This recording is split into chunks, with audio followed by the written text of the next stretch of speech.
Kapil ji, PBC से बात करने के लिए शुक्रिया। Thank you. थोड़ा बताएं कि ये जो हिंदू इकोसिस्टम, इसकी शुरुआत कब हुई, क्यों हुई और क्या है थोड़ा इसका बैकग्राउंड। देखिए, हिंदू इकोसिस्टम एक संगठन है जिसका बेसिक जो उद्देश्य है, जो हमारा लक्ष्य है, वो ये है कि दुनिया भर में हिंदुओं को यूनाइट करना, हिंदू विक्टिम्स की हेल्प के लिए, सपोर्ट के लिए। और साथ में जब कहीं कोई झूठा नैरेटिव हिंदू धर्म के खिलाफ, हिंदू समाज के खिलाफ चलाया जाए, तो तथ्यों के आधार पे, फैक्ट्स के आधार पे उसको काउंटर किया जाए। दिल्ली के दंगों में हमने बड़े क्लोजली इसको एक्सपीरियंस किया। तब यह समझ में आया कि अपना भी इकोसिस्टम बनाने की कोशिश करनी होगी, लोगों को जोड़ना पड़ेगा। जब ये आपने लॉन्च किया था तो काफ़ी इसका क्रिटिसिज्म भी हुआ था कि वैसे ही काफ़ी शोर है सोशल मीडिया पर। अगर मैंने ये मुस्लिम इकोसिस्टम बनाया होता तो क्रिटिसिज्म नहीं होता, मुस्लिम लीग नाम से पार्टी बनती तो क्रिटिसिज्म नहीं होता है। तो सबको, अगर अपने धर्म की, हम किसी के खिलाफ तो नहीं कर रहे, अपने लिए किसी के पक्ष में कर रहे हैं और देश के सबसे बड़े समाज के पक्ष में कर रहे हैं, बहुसंख्यक के पक्ष में कर रहे हैं। मुझे लगता है ये जो एक कल्चर हो गया है ना कि हिंदू शब्द आते ही आपत्ति जताना, हिंदू शब्द बोलते ही गुस्सा हो जाना, लोगों का विरोध करना शुरू कर देना, इससे बाहर निकलना होगा। आप जो है एक तरह से लिंच मॉब को रिक्रूट कर रहे हैं ऑनलाइन पे, उसमें आप एक तरह से फुट सोल्जर्स को ऐड कर रहे हैं जो और उस माहौल में को और ख़राब करेंगे, मैं आपको एक सर्टेन एजेंडा के अंतर्गत। जिन लोगों का एजेंडा है वो ऐसे सवाल उठा रहे हैं, ये वही लोग हैं जो बुरहान वानी को मासूम बताते हैं, ये वही लोग हैं जो अफजल गुरु के लिए नारे लगाने वालों को मासूम बताते हैं, ये वही लोग हैं जिनके लिए भारत तेरे टुकड़े होंगे भी अभिव्यक्ति की आज़ादी है। लेकिन हिंदू इकोसिस्टम बोलते ही बोलते हैं माहौल ख़राब हो रहा है। आप बताइए ना, कहाँ पे मॉब लिंचिंग के फुट सोल्जर तैयार कर रहे हैं हम लोग, मुद्दों से आपको क्यों तो भाग पता रहे है ना हैं? कि लव जिहाद का क्रिटिसिज्म रहा है कि ये बिल्कुल बिना आधार के है और इसको राइट तो विंग आइए का बात करते हैं इस बारे एक में। फ्रिंज मैं एलिमेंट यही इसको कहना पुश चाहता कर हूँ रहा है। विनीत जी, मैं यही कहता हूँ कि अगर कुछ लोग कहते हैं ये एग्जिस्ट करता है, कुछ लोग कहते हैं नहीं करता। पिछले 7-8 सालों में क्या आप ये नोटिस नहीं कर रहे हैं कि जो हिंदू मुसलमान रेडिकलाइजेशन लोगों में वो एक तरह से बढ़ा है? लाउड स्पीकर को लेकर जो हम देख रहे हैं विवाद, ये मैंने कभी नहीं सुना। या फिर हिजाब को लेकर विवाद हो, वो हमने कभी, जहांगीरपुरी में जो हालात हुए कि अब ये शोभा यात्रा निकल रही है तो किसने पहले पत्थर मारा, कैसे टेंशन रहते थे उसका, लेकिन इस तरह से जो माहौल हुआ है वो नहीं हुआ करता था।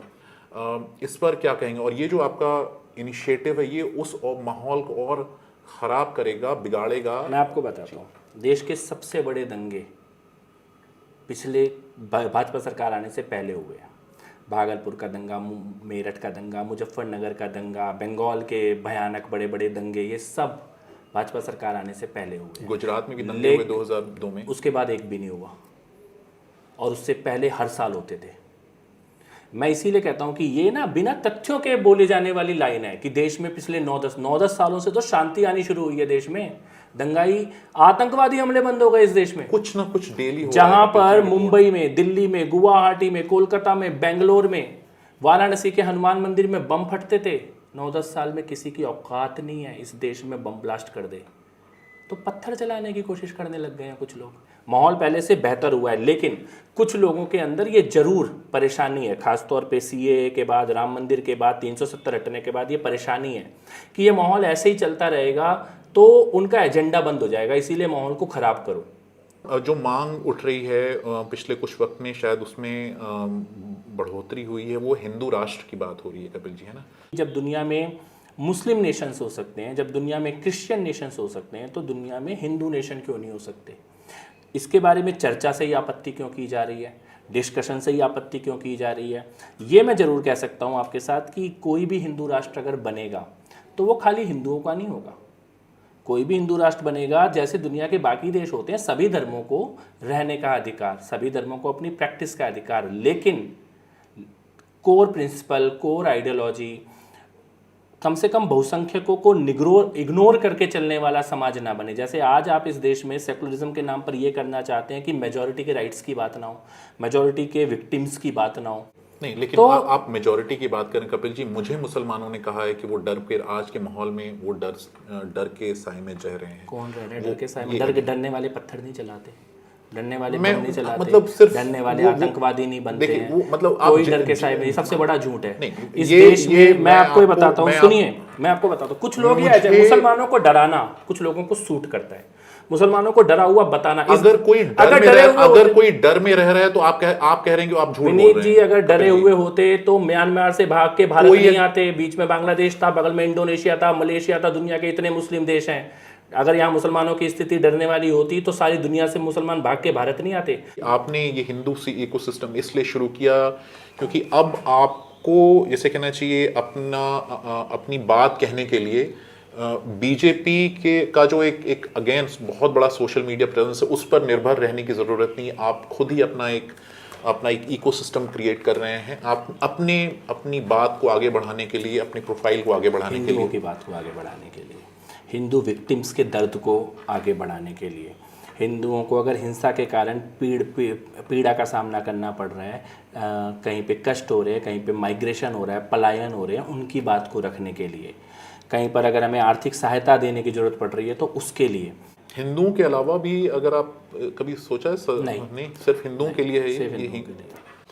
आज के भारत में मुसलमानों का जैसे किस स्पेस आप किस तरह से देखते हैं? सेकंड मेजॉरिटी के तौर पे भारत के मुसलमानों को ये समझना होगा कि वो इस देश की माइनॉरिटी नहीं है, मेजॉरिटी है, सेकंड मेजॉरिटी। माइनॉरिटी हुड के मेंटेलिटी से, विक्टिम हुड की मेंटेलिटी से बाहर निकलना होगा। मुसलमानों के नेताओं ने और मुसलमानों के नाम पे वोट बैंक करने की राजनीति करने वालों ने मुसलमानों को मूर्ख बनाया है। हमने कुछ मुसलमानों से बात की, उनका कहना था कि आज के हिंदुस्तान में हम सेकंड ग्रेड सिटीजन की तरह हो गए हैं और हिंदुओं में एक मेजॉरिटी में जो कम्युनलिज्म का जहर है वो फैल रहा है। आपको इस कॉन्टेक्स्ट में देखना होगा इस चीज़ को कि इस देश का अभी 70 साल पहले डिवीज़न हुआ है रिलीजन के नाम पर। दुनिया के इतिहास में अकेला ऐसा देश है जिसने बिना युद्ध के अपनी ज़मीन को खोया है। मेरा ये मानना है कि जिम्मेदारी अब मुसलमानों के ऊपर है इस मेंटलिटी से बाहर निकलने की।